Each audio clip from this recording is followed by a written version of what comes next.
Hello and welcome. Well, what else can we talk about education? Ghana ranks last in the global math and science survey, and that's brought us to this table again. And you know, education is one thing which we can never ever have enough of it, or can never stop talking about it. Now, why is that? You know, with all the resources, with everything that Ghana is blessed with, it's never ever going to jump out of the ground and go and build our country for us. If we don't build up that grey matter, we will never ever have a nation. And indeed, if we look at all that is presented as today, the attitude of citizenry, the filth we live in, the indiscipline, the lawlessness, it all boils down to the fact that all through nursery, kindergarten to tertiary education, at no point in time were we caught and trained that as a Ghanaian, you are obliged to be responsible to your nation. And it shows in all aspects. So if indeed this report has come out and says we are last, are we surprised? And yes, I agree. Indeed, how was the report conducted? Who did they speak to? When did they speak to them? And how did they arrive at it? But my big question today on the table is, if OECD came up with this report and said, hello Ghana, you came first out of all the 76 countries that we surveyed, would we have believed it? The answer is no, which means either we were first or last, we will be worried. Then it means there is something wrong with the education. Who am I talking to today? Well, talking to the Deputy Minister of Education, also Honourable Member of Parliament for North Tongue, and a member of the Select Committee on Education, Sami Okujeto Ablakwa. No, I'm not a member of the Education Committee. You're not a member of the Education Committee, but the others are right. But we work with them. The Very others good. Are right. I'm on Transport and Appointments Committee. Very good. Okay, and then I have Reginald Nibi Ayibonte, lawyer, mathematician, and former member of Parliament for Dio. I think 2 days ago we had, the current member of Dio here, so I think there's some Dio, wave coming here. Would you be going back? Yes, please. Well, they see. Well, that's not why. Maybe one day we'll get him in there and we'll talk about the Dio. Fadama on its own is a whole city. But today we are looking at education. And I'll start with Sami. I've read Professor Nano Pokuajiman's statement. I've listened to you throughout the day. Indeed, Ghana is not the last. I mean, there's Haiti. So, I mean, if anything at all, we will be last but one because there's Haiti. However, if you look at how hard Gordon Gordgesberg fought defending his position to make Ghana the best education, so he was going to get the best administrators to come from the Gold Coast, and he succeeded with Achimoters and principal. And that's how come maybe today we are so disappointed in Ghana's ranking, because we have been there before. The likes of Prince Charles came to Achimota and they went out and still became world leaders. We can't speak of that today. Sami, I say that because yourself, myself, and me here, I won't take my child to, something cluster of schools or the cluster of schools. I won't send my child there because it's a guaranteed failure. And so far as I can confidently say that, then, Sami, we have an issue. Well, thank you for having me, Nana, and let me say good evening to Ni, you as well, and to our viewers. You have raised a number of fundamental issues. First of all, we have put out a statement, and my boss has indicated in the statement she signed yesterday that this is a report that we welcome. It is a report that, as we speak, we only have the press highlights. The full report is set to be released in South Korea next week at the World Education Forum. She has been invited to the forum and she's looking forward to receiving the full report. At this point, there are lots of questions that we do not have answers to. We do not have answers to the methodology. We do not have answers to the period of this survey. Is it current? Is it 5 years ago, 10 years ago, 15 years ago? We do not have that information. We also do not know at this point the approach. We do not know what went into the sample frame of the nations that were selected. We have observed that there are 5 countries in Africa that were chosen: Ghana, South Africa, Tunisia, Morocco, and Botswana. Are these the best countries in Africa, or are they the West? We do not know. We have ranked 76, but we do know that there are at least 197 countries in the world. There have been a lot of media headlines out there since yesterday that Ghana is last in the world because this is a global report. So that creates a certain erroneous impression that we are last. My minister sought to clarify that at this stage it's important for us to look at the context. 76 nations sampled. We do not even have half of the countries in the world at this point that have been surveyed in this particular report. We also, in the statement, took the opportunity to calm down the nation and to point out a number of interventions that we have carried out over the last 3 years. We did not need the OECD to tell us that maths and science is a challenge. We have been seeing a lot of these remedial colleges booming all over the place. And when you have a remedial boom, it means that people are trailing in a number of subjects. In Ghana, we have 3 core subjects, English, maths, and science. You need to pass these subjects before you can transition to the next level. Once you have this remedial boom, and our internal surveys show that maths science is a major issue, especially maths and science for females, English for male. We have our own internal survey which shows that we need to pay attention to that. So 2 years ago, we engaged the services of Professor Sichofe Anku, who's a renowned mathematician, and Professor Alote. I'm sure we'll be going into some of those interventions. Maths and science is not an issue if you go to Martin de Porres, if you go to St. Teresa's, if you went to Morning Star. Maths and science is not an issue. It becomes an issue if you go to, this cluster of school and that cluster of school, this cluster of, then it becomes a major issue. I disagree. You'll be amazed. Maths and science is a national issue. Take our universities. 20 years ago, we set a target for ourselves, a National Council for Tertiary Education norm, that 60% of our products in the universities should be in the sciences, maths and science. We have not been able to meet that target. There is a general disinterest. There's a general feeling that maths is difficult. And now if you read all the global reports, the Asians, they see maths and science to be easier, to be exciting. But if you go to Europe, you go to America, you come to Africa, it's the other way around. And Ghana is in that category where there's a lot of anxiety. And we have observed that it's really about the methodology, how it is taught.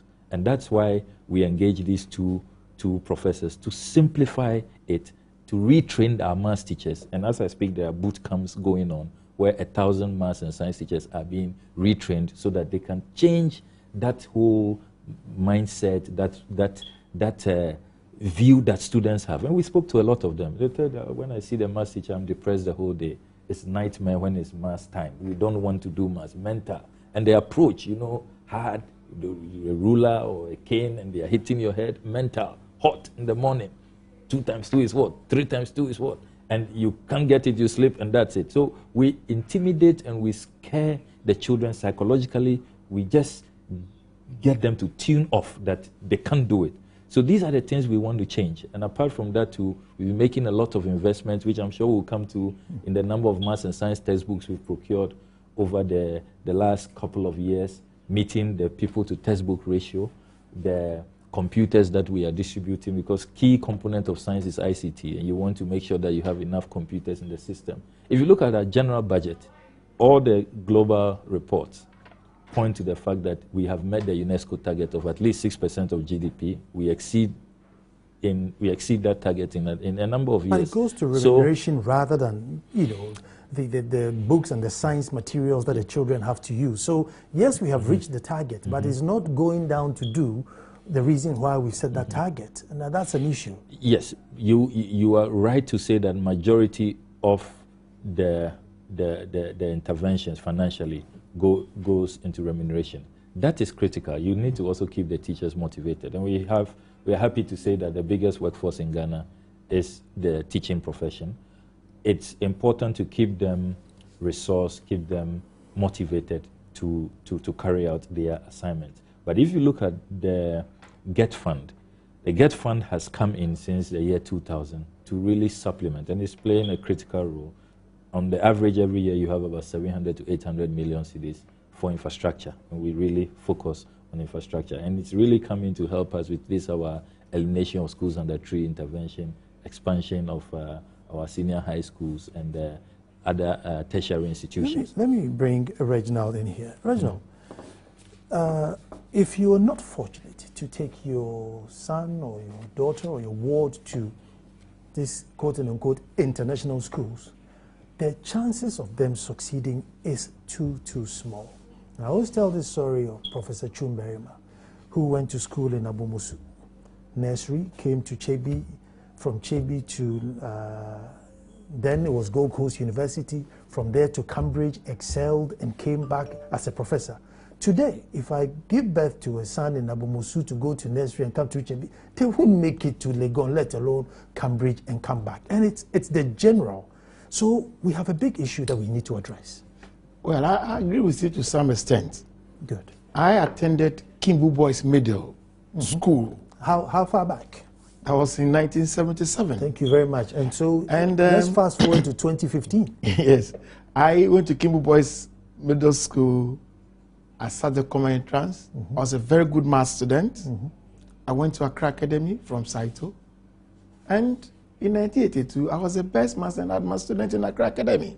So, you see, that could be a general statement, but there are some exceptionally good students, whether they attended Saito or the Martin de Porres. There are always extremes of the end, but you can't work with that. Agreed. Yeah. Agreed with you.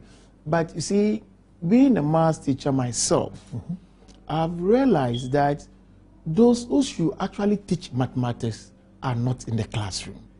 And I'll tell you why. I did math, physics, and chemistry in the sixth form. So and ADMAS? Yeah, sixth form is mathematics. Okay.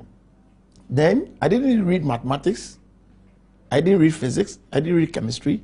I read mechanical engineering. Somebody does physics, chemistry, biology. His target, medicine, pharmacy, biochemistry. So those who really understand the subject at that level are not in the classroom. That is a major challenge we have as a nation. I have suggested time and again that as part of the engineering curricula, we should get them into the classroom, at least for a term, and it will surprise you. I have a son who is an engineering student. He's finishing next week. For my house, 1 in maths is normal. I have a daughter who is a civil engineer. Maths 1A is normal. Because I take particular interest in what is being taught my children. My children are fortunate because they have a father who is mathematically inclined. But you see, you go to the classroom, there's a laissez-faire attitude. 9 o'clock, the child is not in school. Nobody cares. So some homework is given. Whether they are marked or not, nobody knows. Nobody even checks whether the teacher's notes are up to date. Is there a curriculum that they should follow? Maths can be interesting. About a month ago, I went to a private school. I said, I want to teach mathematics. I said, what's your name? Laurentia. How old are you? He said, I'm 14 years old. How old were you 5 years ago? He said, 9. I said, how did you get your 9? He said, 14 minus 5. I said, good. So how old will you be in 6 years' time? He said, 20. How did you get your 20? He said, 14 plus 6. So I said, what it means is that when we say a goal, subtract. When we say in future, add. So you see, there is a way to teach, to arouse the interest of the child in mathematics. Most people teaching mathematics do not teach it well. And I always give thanks to my Saito teacher, Salif Baba Ibrahim, who is a professor in Sweden.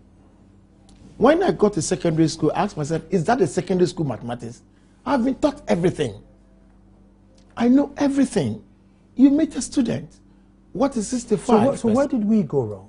You see, the point is that we need to encourage people and then give people incentives to take maths and science serious as a profession. Not just doing science, you want to use the science to get into medicine, and after medicine, that is all about it. President, see, but won't it be? You see, if there was an industry that required the subject, would it not ginger people and parents to say, look, do maths and science because there's this industry waiting to absorb you? You see, the prestige that goes with my son is a pharmacist, my son is a mechanical engineer, my son is a doctor, and so on. These are the factors that sway people into the profession and then leave the chunk who you get just a few or just the very average getting to do mathematics. In our time, you get those who got E and a D, they go and do raw maths. Those who get a BA. I have a friend who is a medical officer. He got AAB. He got an A in maths, A in chemistry. He's a doctor.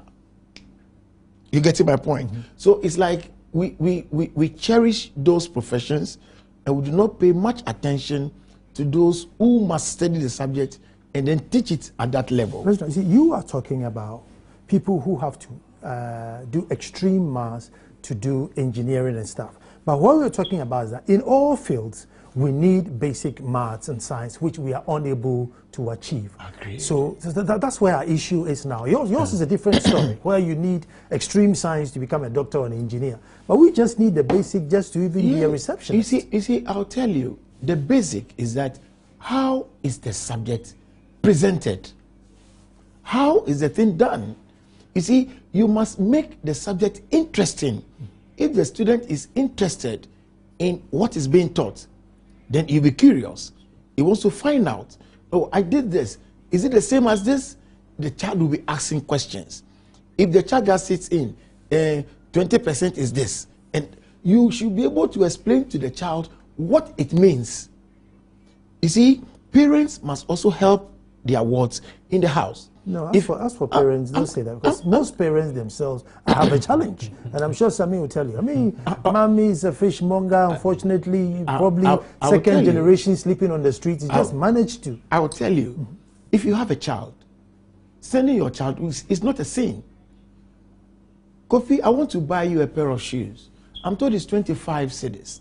I have 17 cedis. How much should I add to it? Then you make it as practicable.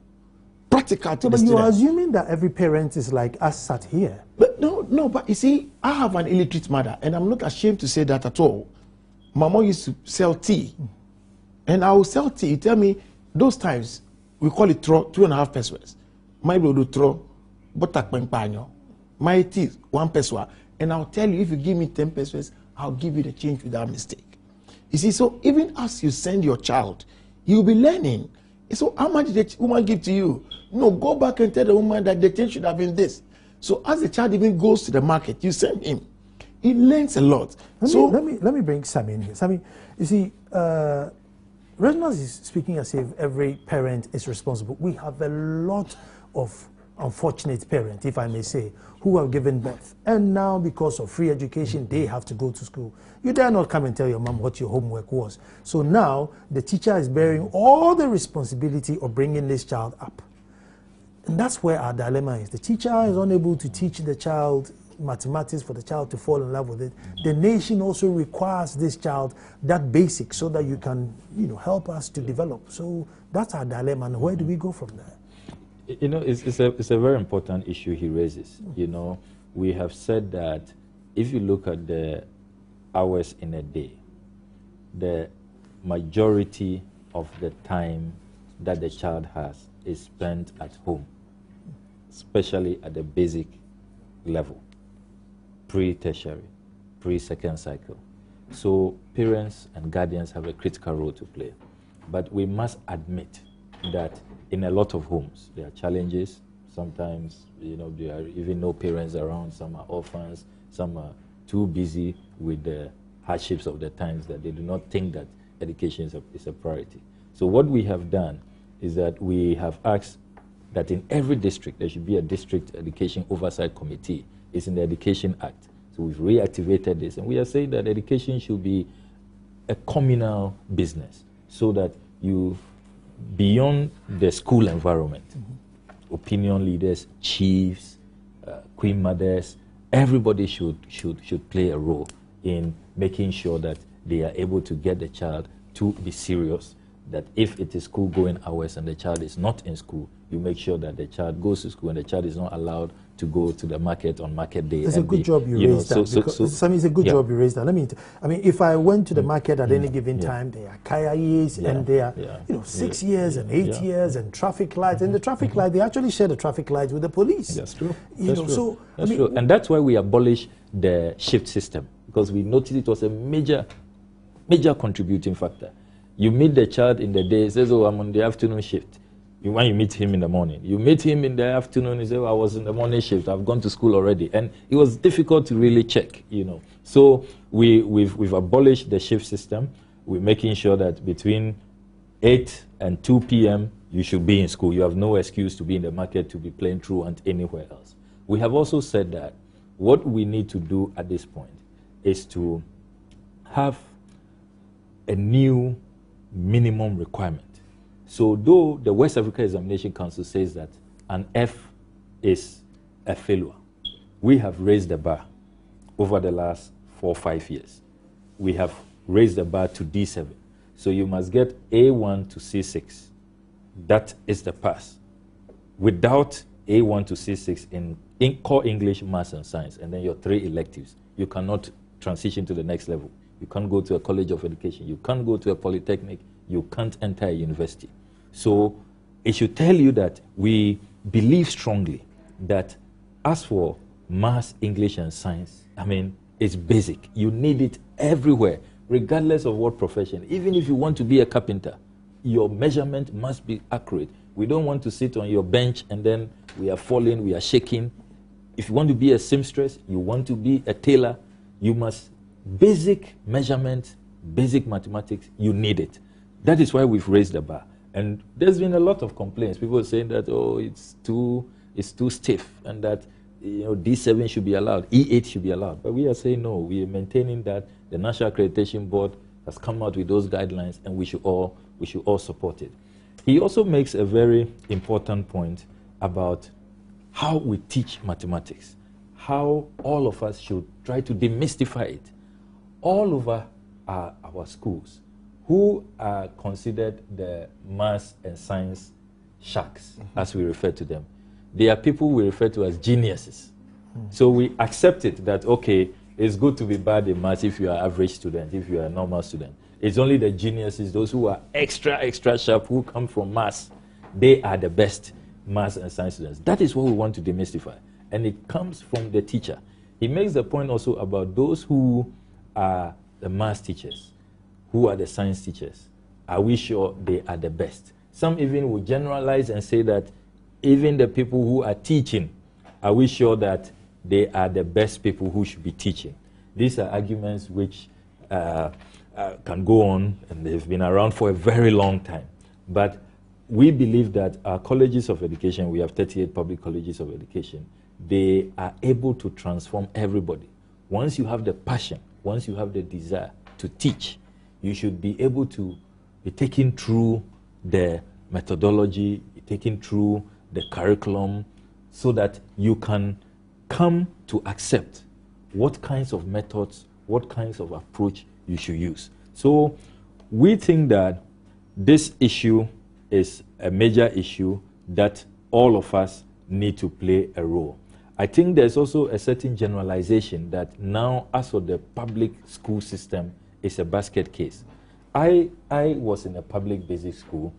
Anytime I say that, people say, "Oh, the ASO association, it was a plush." You know, it's not the typical. It's not the typical. Association was just taking over. That's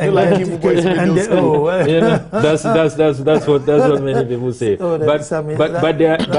But only this year, you know, we won the top 3 WASI awards. One of those 3 students came from a public basic school in Takoradi. One of the 3. So at least it shows that it's not an entirely basket case. And then it is only, if you really observe our education system now, it is only at the basic level that we all accept that we have challenges at the basic level. But when you come to second cycle, the public secondary schools are most preferred. Your Achimota, Infantsipim, Presec, Augustine. I'll tell you why. When you go to the universities, the public some private ones are coming up. So, Sammy, I'll tell you why. It's not that bad. When you go to the second cycle, the elites take their children there, and so they make sure that the teachers are supervised. But when you come to the basic, the elites don't take their children there, so they don't care about supervision. And that's the major issue. It is. Yeah. It is. It is. You know. I've been carrying out some experiment when I go around visiting schools. I ask the teachers, the public basic school, I ask the teachers, how many of you have children of school-going age who should be in this school? They raise their hands. How many of you have your children here? No. They don't raise their hands. So even the teachers don't think that really their best bet is in this school, though they are there to teach. And is it any wonder that teacher absenteeism, when we came to the Ministry of Education 2 years ago, was 27%. We fought it, we brought it down to 11%, but it's still cruel. It's still too high. It must go down. Because, you know, I mean, so I agree with you. I wish that there can even be some pronouncement, say by the president, that every minister, every public official, every high-ranking person, send your child to the basic school. It will make a huge difference. It will make a huge difference. Take Trotro, for example. All the trained teachers are. Indeed, when you go to all these plush schools, the teachers are not trained. Mainly, they are not trained. Yes. You know, the irony is that in our public basic schools, you have the best trained teachers, most experienced teachers, and better paid teachers. I have a petition now from teachers in private schools who say that they are not being paid, they are SNAIT, no social security, their salary levels are so low, most of them are SHS graduates. Yet, the outcomes, their children are getting 100% in the BEC. And then where you have the trained teachers, most experienced, the irony is that the results are not comparable. And it's the same with the transport system. You see that in the West, you have the ministers, you have all these elites, all these top class people using the public transport system. So it's neat, it's timely. I mean, you dare not make the prime minister late or the secretary late, you know. But so I agree that, I mean, if we start doing things like this and we say that, look, let's all go back to these public basic schools, let's go and fix it, our destinies are there, the future is there, I think it will make a huge difference. Something, Reggie, you wanted to... Yeah, you see, this whole report, which has engendered this debate, we shouldn't even panic. It's a wake-up call. Yeah, that's why I said in my intro that aside this report, even if this report had come to say Ghana was first, I'm sure you sit in your room and say, how can Ghana be first? Well, I'm coming. And so if you would be worried with what we have that we couldn't have been first, then it means there's an issue which we need to start talking. You see, first of all, there are about 53 or 54 African countries. Yeah. So if among the 54, Ghana is selected, well, I don't know the sample size, whether it was a random sample or the top 5 that were selected. I'm not in a position to say that. Let's assume but that it's looking like it's the best. Let's assume it's we took the best. So Ghana, so let's assume Ghana was the 5th best. Yes. Look at what we are producing. I'm coming to raise an issue, and I'm happy Sami is here as a Minister for Education that we should take very serious. If out of the 54 African countries, the best 5 Ghana is among, and Ghana has become last. If you select all the best students in every school, one of them certainly will become last. So what it means is that even though we are good, there's still room for improvement. Very, very important. But there is something that worries me a lot. I do not want to mention the school, but a school of repute in Accra, last year at the Waxy, 70 students, that's 2 classes, failed in elective maths. Unprecedented in the history of that school. 70 students failed. So at the board meeting, I said, we should analyze. Is it the quality of students who are being sent to the school? Is it the teachers who are not doing well? So then I advised the headmaster, let us conduct an examination. These are students who have some have written the BEC. Some got 1 in maths. Some got, because of the raw score, we know what they got in maths and so on. Yeah. So 3 days later, the school conducted an exam. They were given the same maths paper for which they got 1. Somebody got 17%. Some 20%. You won't believe it. they did English. Some people who got 1 in English were getting very low marks. Is it because they were copying at the exams? These are issues. I mean, do people really have the fundamentals? If you don't get the fundamentals right, whatever you achieve will be mediocre. So that is one worry for me, especially with science and maths. I don't want to mention the school. I'm tempted, but I would hesitate. I wouldn't want to mention it. But it did not only happen to that school. Some good schools in Accra and even in the eastern region, there was a mass failure in mathematics. So what exactly is the problem? I'm going to take a break, and when we come back, we'll find what exactly is the problem. Again, I want to find out when we change from this O-level, A-level system to the JSS system, has it completely annihilated our hopes in education? Indeed. To us now, enrollment is education, or enrollment is schooling, and schooling is education. Politicians are always happy to say, oh, last year only 2 people came. Today they are 100. Even though 80 of them will fail, we are happy that a chunk of them went. When are we going to put the brakes on and actually say that, oh, it doesn't matter how many people went in, but how many people passed? We're coming straight back.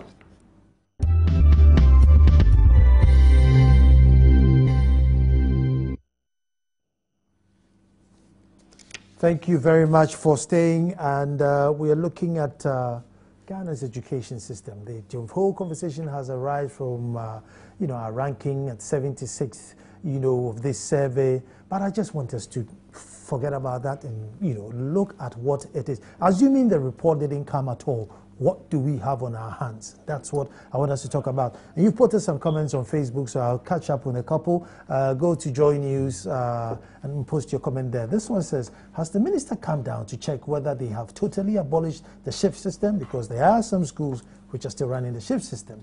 And you are Mumuni King Abdullahi, Destined Blaze Osum Mensa. I also think that the educational system in the country is a failure because wrong methods of assessments are used on the students, which everyone is book-minded and not interested in how to utilize what is being taught, at least practically. Paper tests, oral tests should be included in assessing a student to let him see what he can do. And Kingsley Bennett says, oops, light out. He's probably watching and the lights went out. Let me go to the next one. Why not? If these, oh no, I'll read this comment. I'm not watching because I think there's a lot of people suffering doomsday today, so they're messing. But keep your comments coming, and as we go along, I will catch it. Are you kidding me? It says, take a good look at the government schools in Accra. They are in a state. Then the villages, what in these schools will they learn? This is Patrick Riedu. The JSS system. Once upon a time, we had our O and O-level system. Everybody was then getting too book-minded, so we wanted to be technical. Now, the whole idea of JSS was that wherever the school was, 1 day a week, the students would leave the school, go to artisans within the area and practice. So if you wanted to do bakery, you went to the baker. So then the state would then have to train the baker how to properly bake a bread so that when they send the students to you, you then impart the knowledge. But somehow we all thought that government was going to provide every school with tools, everything.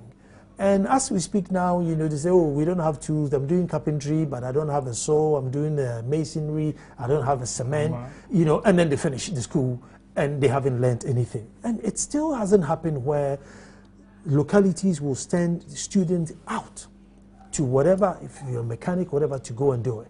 And we are just still churning them out, on a conveyor belt. And true to the fact, I think was it 2012, 56% of the students that were coming out were functional illiterate. They couldn't read or write. They've been through school.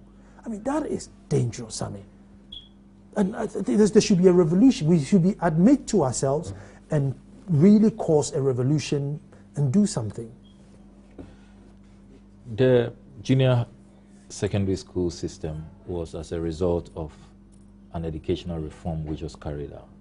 And from what the experts tell us at the time, they needed to come up with this system so that as you drop off, if you look at the educational structure in Ghana, it's a pyramid. So at every point, you have a dropout rate. So the main rationale from the experts' paper is that after junior high school, the products from the junior high school should be able to live on their own. They should be able to make a living with some skill. That was a bit ambitious, but they were 13 back then. Yeah, it was a very, very ambitious program, you know, because they noticed that not everybody will transit to the senior high school level. But everybody and after the should. senior high, not everybody will go there. Something about everybody should. Because at 13, you don't let go of a child and say, now you're on your own. Be a carpenter or a mason. I agree, absolutely. And that's why 2 years ago, in the Computerized School Selection Placement Center, we told the placement secretariat that after the first choice, second choice, third choice, all those left, we shouldn't leave anybody behind. Place everybody. So we did that. We placed everybody. But there's a difference between placement and they accepting the placement and going to school, you know. So that's what happened. I think that regardless of the system you have, if you have an A-level system, you have the new system, junior high, senior high, and yet you don't invest in quality. You don't have the right teachers, motivated teachers. You don't have textbooks. You don't have chalk. You don't have science laboratories well equipped with chemicals and equipment. You don't have all the things that you need. If you go to the private schools, you know, the schools that everybody wants to compete to get into, and you go to the deprived schools, the difference is clear. Even the learning environment. That is why government has a tall list of social interventions, a measure of school under trees, the school feeding program, capitation grant, free textbooks, free uniforms, free exercise books recently, free sandals recently added. All of these things so that we can bring up the deprived schools and those who are also the most vulnerable so that they can at least attain some parity. So I would rather say that instead of arguing that perhaps we should go back to the old system. If you go back to the old system, it's the same schools, it's the same teachers, you know, you are just going to change the curriculum. Will that necessarily guarantee quality? I doubt that it will guarantee the quality that you desire. So let us rather go into the ingredients of quality. Let's invest in the right caliber of teachers. Let's attract the right caliber of teachers. Let us invest in the ingredients of quality. I believe that we'll get the required results. You see, we have a scarce resource. We don't have a bottomless pit. Yeah. Now, one of the most important thing within the schooling system is the teacher. Yeah. Forget about the school, whether it's there, whether it's under a tree or in the sea, it's the teacher. Sure. So I'm saying that with the little money we have, instead of giving the child uniforms which are not compulsory, shoes which are not compulsory, why don't you top it up to give it to the teacher to be motivated? Because indeed, all these guys who are now professors went to school barefooted in collar, but they had the good impact. So why have we now turned it and we are just making the child fancy and the teacher is absent, not paid, can't pay his school fees, can't get his allowance, and you're addressing the student to come to school? Why don't we focus on the teacher and the teacher will do the rest for us? It's an interesting one. Already, you made a point, and you are right, that if you take the GOG budget, sometimes 90%, 92%, in some years it can go up to 96% goes into remuneration, paying the teacher. Very little left for capital investment, for providing textbooks, exercise books, chalk, markers, and what have you. Then the GET Fund has come in to really help, to play a complementary role. But you see, it's a delicate balance. If you provided all the resources to the teacher, studies have shown that psychologically, if a child goes to school and is barefooted, is in a torn attire, well, those days they could survive, and even then it was those who were very strong mentally. These days, you know, with the global village, as they can see, their colleagues elsewhere, and those even in the school who have managed to look, well kempt and what have you, begin to they begin to wonder, should I be here? It contributes to them dropping out or just coming once a week, or they'll just lose interest in education. So there are many studies that have shown that it's important that you provide these things. And you see from the data that anytime we have provided these social interventions, enrollment has gone up, retention rates have gone up. They have stayed in school. When President Kufuor introduced the capitation grant, enrollment went up. When President Mills introduced the free uniforms, enrollment shot up. And the data is clear. If you look at all the national education sector assessment reports, all of that is documented. So I would say it's a delicate balancing act. Yes, do teachers need more remuneration? I think they do, so that we can even attract, because the attrition rate in the Ghana Education Service is too high. Every year we lose on the average 40,000 teachers who are moving jobs, changing jobs. It means that we can do better with the remuneration. Even though after single spine you may say that certain things have gone up, but you can never really pay the teacher enough. Teachers are so critical that they are the most important workforce that we have. They train everybody, doctors, nurses, pharmacists, engineers, everybody. Without a teacher, we are all not here. But then the challenge is that if you look at the number of schools you have about 63,000 basic schools. You have 840 senior high schools. I mean, huge numbers. You need these teachers. You have 360,000 teachers currently on the payroll. Yet, there's a teacher deficit between 40 to 60,000 that you need to fill. So we should have at least about 400,000 teachers to say that, okay, we have adequate teachers. If you go to all the villages, you have adequate teachers. So it's also the issue of resources. Do we have enough to be able to let it go around amongst these huge numbers? Or do you reduce the numbers and then increase the salaries? But if you did that also, then it means you'll be depriving some vulnerable child in a village somewhere a teacher. So it's not easy. And already, if you look at the education budget, we are doing 30% of national revenues on the average, 30%. There are 23 ministries. One ministry is taking 30% of the budget. We seem to have really stretched ourselves. And even people are beginning to say, some experts are beginning to say, let us do better targeting. Perhaps even free SHS, which is taking off in September, rather target the vulnerable. Free uniforms, capitation grant, should it go to everybody at the basic level? Begin to target so that you can make savings and then invest it rather in increasing the salary levels of teachers. So this is a debate that we need to start, and we need to. But remember that the Constitution too is there. Article 25 says that in Ghana, education is a right, not a privilege. Education should be progressively free at all levels. Basic, second cycle, and tertiary. Since 92, so now it should be progressively free. So we've been progressing since 92. So by now, whatever progress it is, we should have finished progressing and literally, said, oh no. But it's not free at the second cycle and at the tertiary level. I think that there should be a deliberate policy to get people and properly qualified people. As a teacher.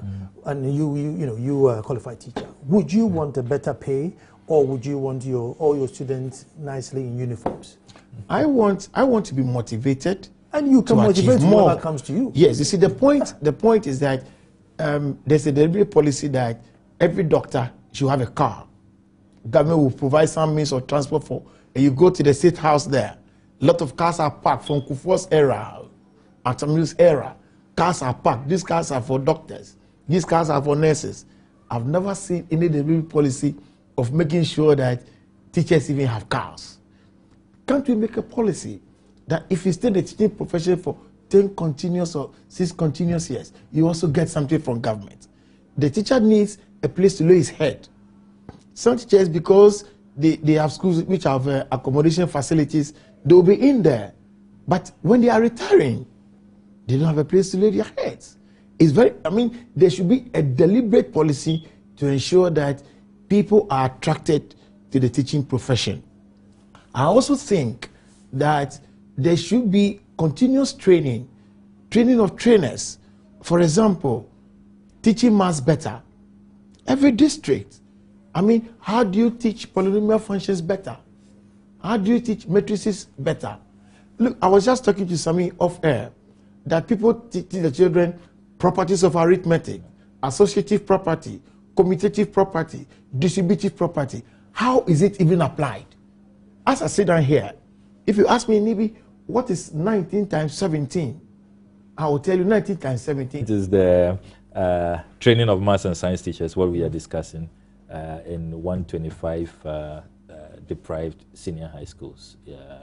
And then the fourth component is expansion, renovations in science resource centers. You know, we call it quality improvement, so that these senior high schools can come up to the standards of the category A schools, the Achimoters, Presex, but that's that we have the remedy. Unless, I mean, the likes of you and me put our children there, it's never going to change. I agree with you. I agree with you. Unless there's a policy say that every minister, if you're within your locality, your wards should go to the local school. It won't change. Because as soon as your child is there, you turn up and say, hey, headmaster, I was here at 7. How come you were not in school? You see, and we'll use our networks to also bring resources. Your wife will tell you that you are not the only parent of the child.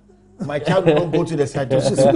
Your wife will tell you. Otherwise, he will divorce you. Well, if it's a policy that's attached, comes with your office, you know, because I cannot see the MP for Harrow saying that, well, I can't take my son to the Harrow local school. I need to take my son. Local authority assembly. And you know what I also pray for one day, that every headmaster will get to the day that every headmaster will be allowed to interview and recruit their own teachers.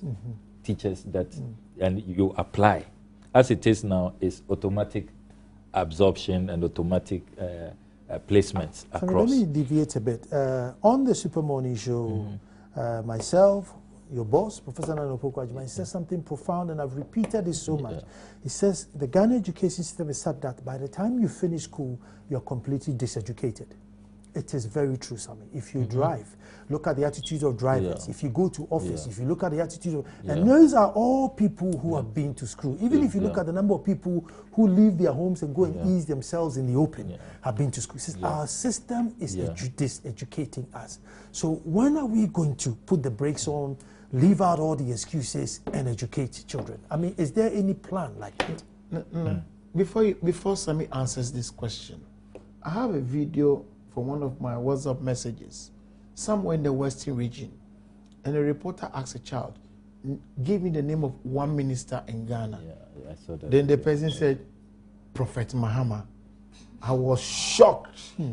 I just couldn't believe what I heard. They said, another person was asked, he said, Papa Ozankuma, Minister for what? He said, Minister for Parliament. And I said, what is happening in the Western region? So, Sami, I'll let you Secondary, this is not an NDC MPP problem. This is a Ghana problem. You just happen to be, you're owning the problem now. You didn't cause it, but you're owning it.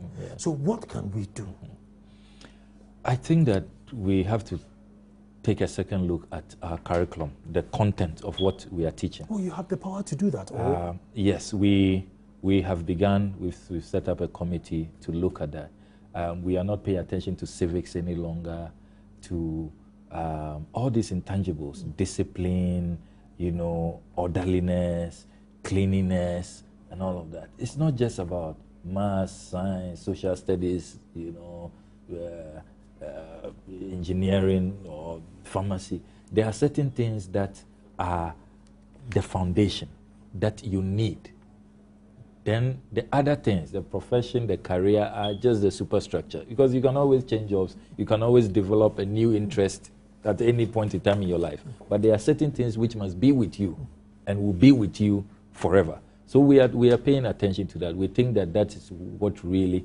I mean, I was going through a social studies textbook the last time, and I saw advantages of colonialism. Least advantage. I mean, why should that be in a social studies textbook? What advantage could there be for colonialism? You know, so yes, I agree that we need to pay a second look at the content of what we are teaching and pay more attention there. The Asians are doing that very well, and that's why we are seeing the kind of results that they are showing. That's all time will allow me. I want to say thank you very much, Reginald. Thank you very much, Sami. I wish you get some other.